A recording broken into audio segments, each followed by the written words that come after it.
open loop control system. Control input, control the system output. Close loop control system, control input, control system output.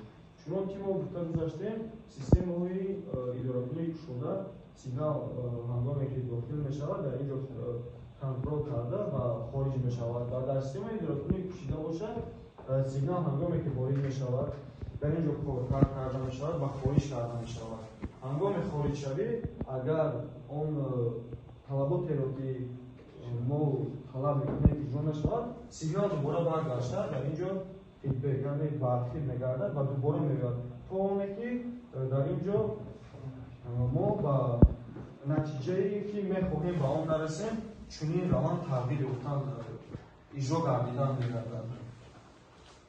سیستم اداره‌ای شده با آنها داخل میشوند اسباب‌هایی که از 100 تا 1000 ولت دیده میشوند مثلا چراغ الکتریکی چند تاشک و سیستم اداره‌ای